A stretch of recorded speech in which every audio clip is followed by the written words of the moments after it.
Hey everybody, welcome back to Eric Loubert Horror Movie Reviews. I said in my review of Birth of the Living Dead that I'm only doing the reviews for 5 more weeks, but I want to do a lot more because I'm going to be traveling the festival circuit in Michigan, Ohio, maybe even Canada with my 2 thesis films for this winter and spring and summer. So I'm going to start off the season, I guess, officially with Dracula, Prince of Darkness. Reason being is because my review of Horror of Dracula, which was the first Hammer Dracula movie starring Christopher Lee, has just reached 1,000 views on YouTube. Just want to say thank you to all that watched, and I'm going to celebrate kind of by reviewing its sequel, Dracula, Prince of Darkness. So it's about these tourists that are traveling through the Carpathian Mountains, and I guess they're just stopped at a bar or something, and this priest comes and warns them not to go to the castle. So they go to the castle. You know, why would the movie continue after they decide not to go to the castle? The biggest plot point of the film. So yeah, they go to the castle, turns out it's Dracula's castle, big surprise, but Dracula's been dead for a decade.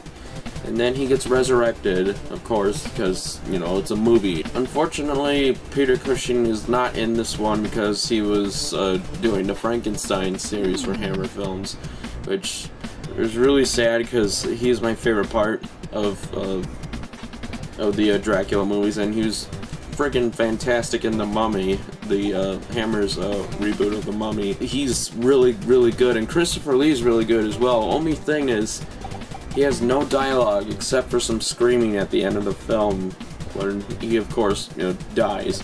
So, yeah, Christopher Lee's performance makes it kind of feel underused, and the reason why he doesn't have any dialogue is because he didn't want to read the lines because he said they were bad.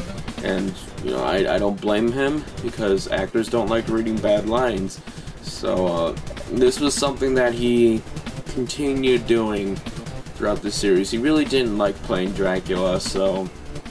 And he didn't want to get typecast, which, unfortunately, he kind of did, but then playing Count Dooku and acting in close to 300 movies now, he's kind of breaking out of that role. So yeah, it's got that Terence Fisher feel because, you know, Terence Fisher directed it. It was the last Hammer Dracula movie that Terence Fisher directed. It was really good.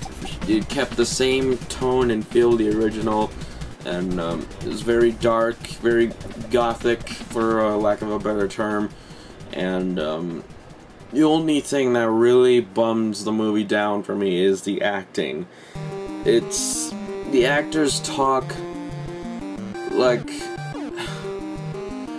they over-explain things, they over-word things. Just watch The Lost Skeleton of Cadavra, just watch the aliens interacting with the humans in that movie, and you'll know exactly what I mean.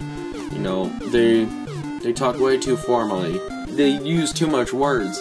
And I know it's a British movie, you know, they're British people, and I'm not trying to knock on British people, but that's just the vibe I get from the actors in this movie, and it just makes you wish even more that Christopher Lee had some lines in the movie, because he's really good, and the original didn't have that problem. And besides all that, the bad acting, the movie's well paced.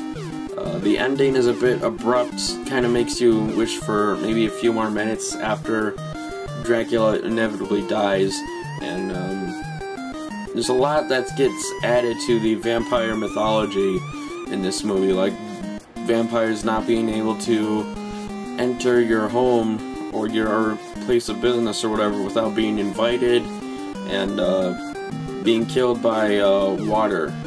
And they refer to it as running water specifically, but vampires can be killed just by plain old water, even though originally it was just holy water, you know. So what's the point in having a priest bless a little thing of water when you can just take a giant bucket of water and dump it on Dracula and he'd be dead? You know, so there's some weird consistencies with this movie. And also, you see Dracula walking around in daylight in this movie. That's how he was killed in the previous movie. And it seems a bit more like on the late afternoon, like 4, 5, 6 o'clock, and the sun's not out like on top, but it's starting to go down. It's still it's a very inconsistent thing from the original to the sequel. So besides all my griping with that, it's still a very interesting movie. You know, definitely check it out if you're a vampire fan. And for my rating, I'm gonna give it a 6 out of 10. Definitely not as good as Horror of Dracula, but it still holds its own as a good horror movie. So yeah, thank you for watching. Don't forget to comment, like, and subscribe. And again, more movie reviews. So I'm gonna be doing, I want to try and do 30, maybe 40.